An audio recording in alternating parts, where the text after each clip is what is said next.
I have done my background is in computer science, and I'll be talking about the local language computing work that I have been a part of for the past many years, and just take you through the journey of how it has been for some of the languages that we have worked for.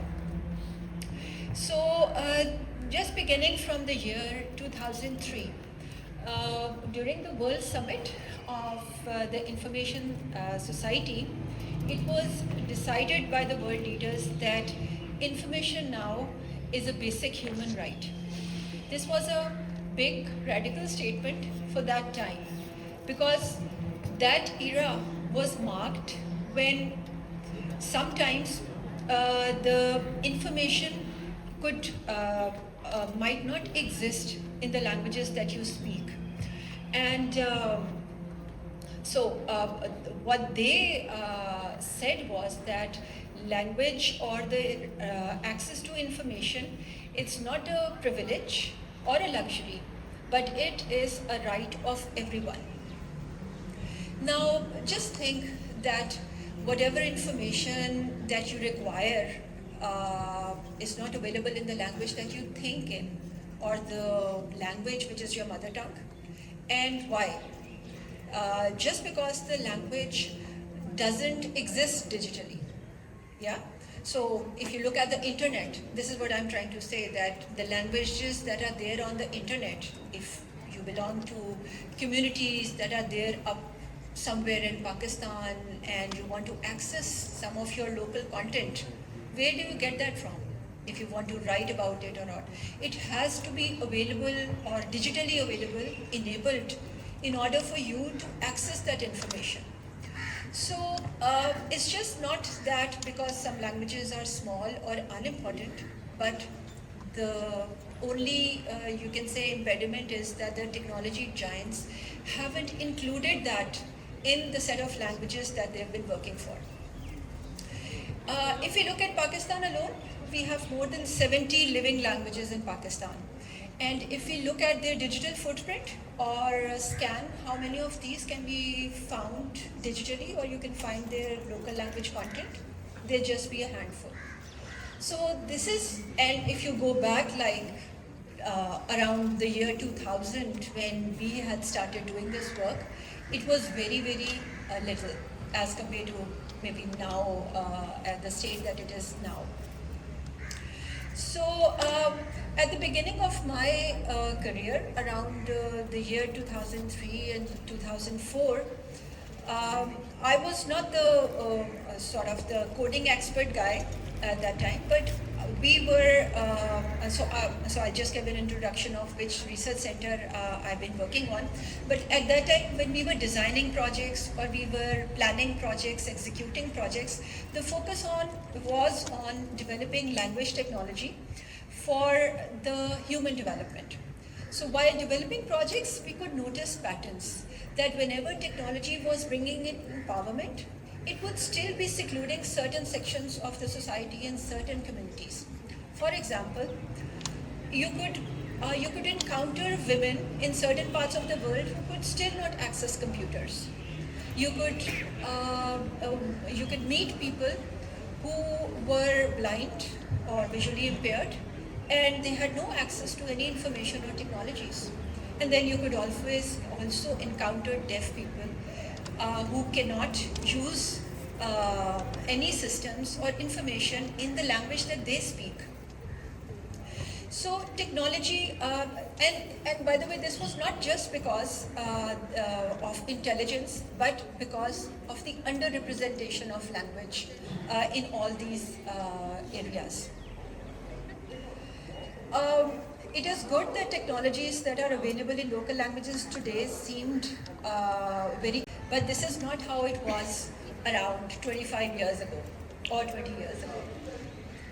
So my journey started when I joined this local language research center at FAST Lahore, which was called KRAL at that time.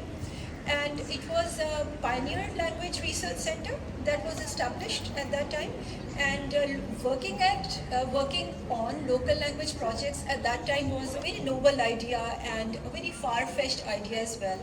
Why? Because at that time, like we said, the computing infrastructure, it was not as sophisticated, not available. The data was scarce, and tools were not that developed or mature. And I think the biggest reason was that the language was also not explored to a level that it could be computationally modeled at that time, based on the kind of technology that we had at that time. And two of the disciplines that are actually focus of these local language technologies, in which we studied about how to make them and how to develop these systems and hence is the area of computational linguistics and NLP, or natural language processing, and that was also in its infancy. So we as a research group still believed that languages definitely deserved a digital future, and this motivation kept us going and shaped most of the research and most of everything that came in next.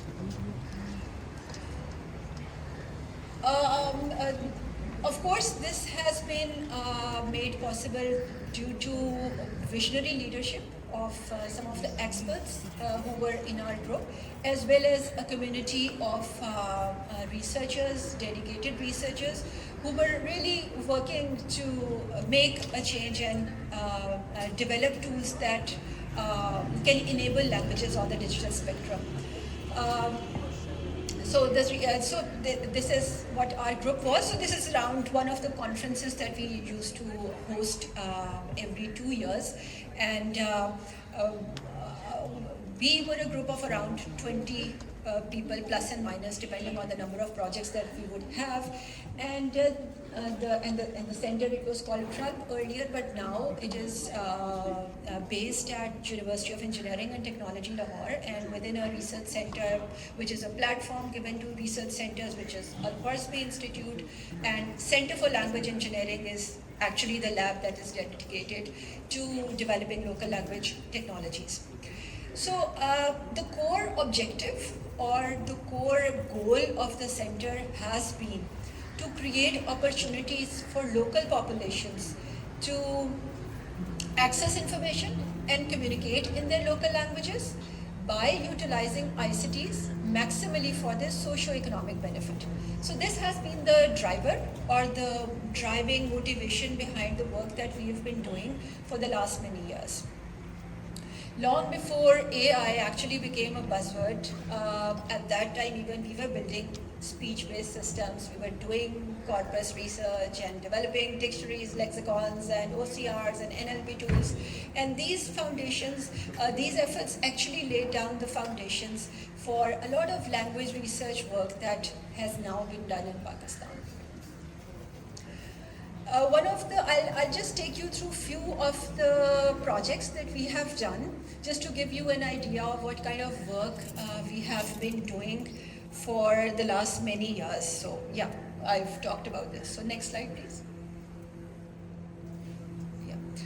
So one of the first projects that I got involved in was called PAN Localization Project. This project eventually was 9-year-long project. It got 3 rounds of 3 phases of extension, and it was funded by IDRC of Canada. And it was regionally coordinated through FAST, Lahore, when we were there.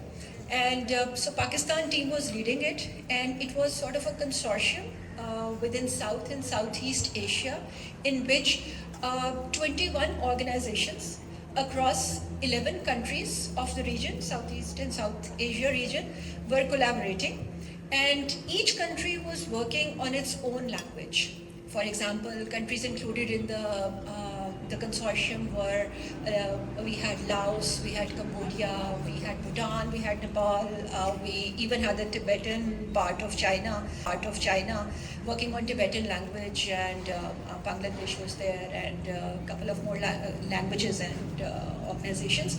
And within each country, three kinds of organizations were interacting, working on specific deadlines and goals, which were their government institutes, sometimes their ministries, academia, universities, and a local NGO or a grassroots organization that could take that technology forward to the people for whom they are built. And I still remember that one of the labs that was built through that project was just on top of a hill, a mountain in Kathmandu, and one had to really hike for a few kilometers going up there.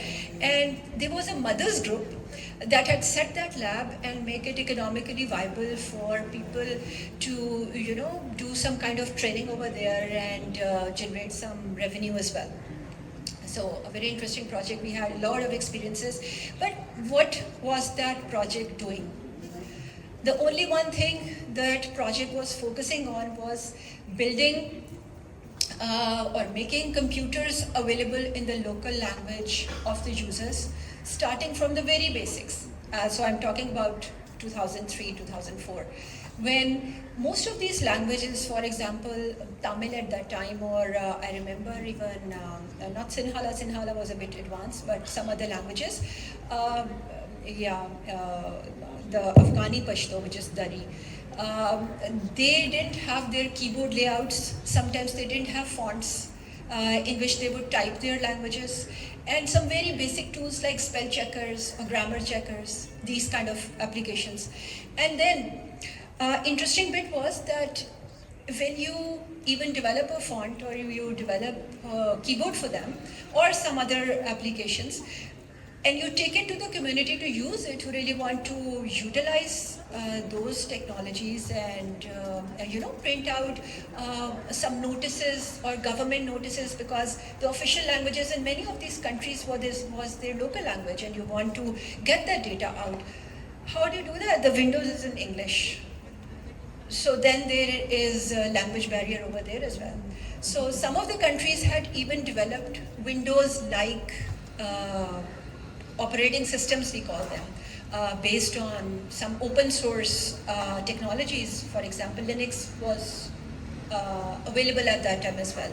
So some of these countries actually did the complete interface of the computer in their own language, and then they were able to utilize these technologies and do for whatever benefit they wanted to do. So this was one of the pioneer projects that we had done. So it built a lot of core technologies, but I would say that the most beneficial part was that it was focused on building the capacity, skills, and workforce of people dedicated to work on their languages within each country. Not only that at the country level, but it also built a network of local language computing researchers that we basically capitalize on even today. So we are still in contact. Most of the people across many different countries, and now somebody is a minister and somebody is someone else in academia or something.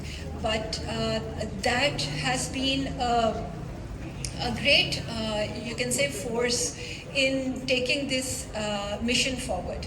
And one thing, or a takeaway from the project had been that local language computing or localization is not a short-term goal. It has to have a long-term commitment, because things keep on evolving and you need to keep on with it. Over the years, then later on, I was part of a few very interesting projects as well. For example, in Pakistan, early on we were doing two projects as part of this bigger umbrella of projects that we were doing on. One was called Subhe Nau, one was called Darija. we just put very catchy names to these projects just to relate to what the core theme of the project had been. And yeah, my leadership was always like that. We had to give a Urdu name to the project because it really connects you to the idea of whatever we are doing.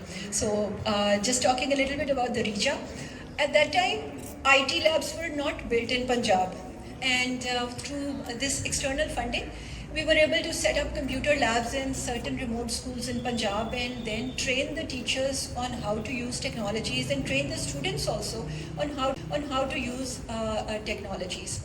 And interestingly, through our monitoring results and some of the experimentation that we were doing or observations that we were having, so whenever there is something that you do and there is an error message that pops up in front of you, so what we did was that we translated that error message in Urdu and we had that error message in English and just, at any point in time would show it up to the students and ask them, what does this mean? How do you resolve this error or how do you sort this out?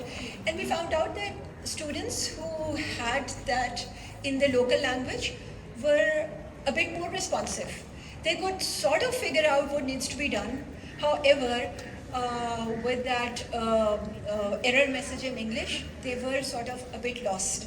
So with that, there was a parallel agenda of teaching the technologies in their mother language, but giving them skill to use the technologies that were there in English because of economic reasons. You don't get jobs if you only are familiar with the local language interface and you're not very well versed in English part of it.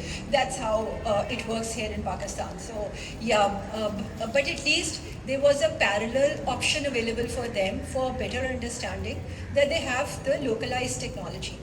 And one of the competitions that we got through the schools was that, okay, now we taught them web page development, we taught them document processing, email, and a couple of software that we had built and then asked them to utilize in their everyday life. And there was a website making competition in which the students were asked to volunteer and make websites for their schools. And develop any local content that they wanted to. And we found out that there was so much indigenous content that was coming up because there wasn't any content about their gaon on the internet. So if they had to make a website of their gaon or their school, they actually roamed around and got pictures of some exclusive kind of vegetables or flowers that was native to their area or something that was very indigenous and coming out bottom up. And that was an amazing experience. And they would create web pages on some folklore, they would do some content on their riddles, and yes, it sort of created a lot of indigenous content online, and all those websites then got online and obviously got on the internet. So the data starts coming in bottom up. And then there was another project called Subhe Law that was done in collaboration with APWA, which is a all women's Pakistan association. And it was a very unique project in which we trained women survivors of violence in collaboration with the legal team and taught them certain digital tools through which they could create digital stories, and created a platform where they could basically post their stories, and that was for self-healing and creating an agency among them.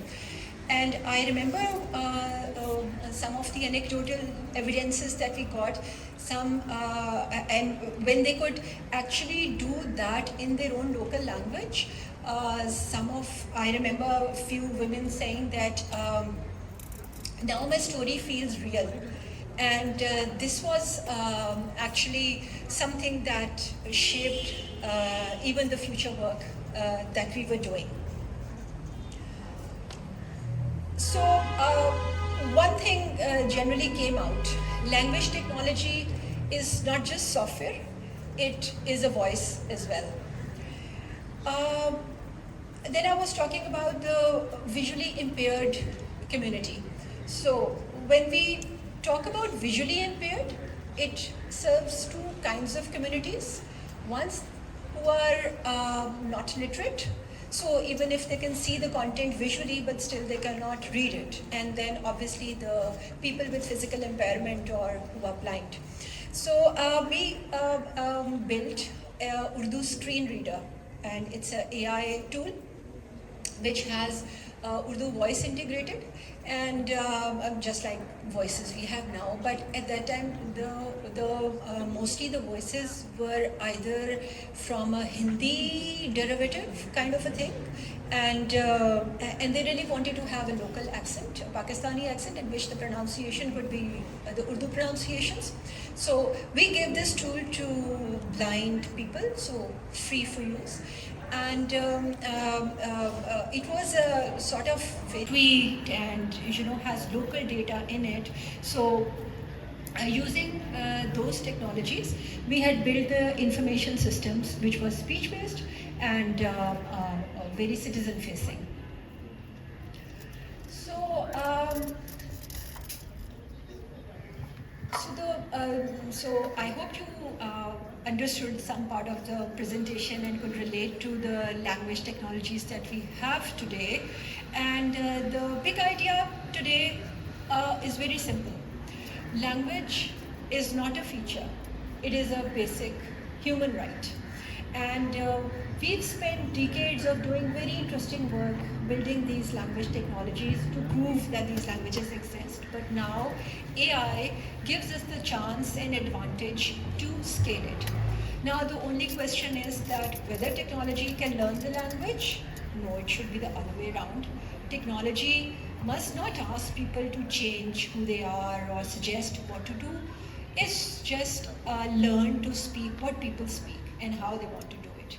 I think that is my message, and thank you very much.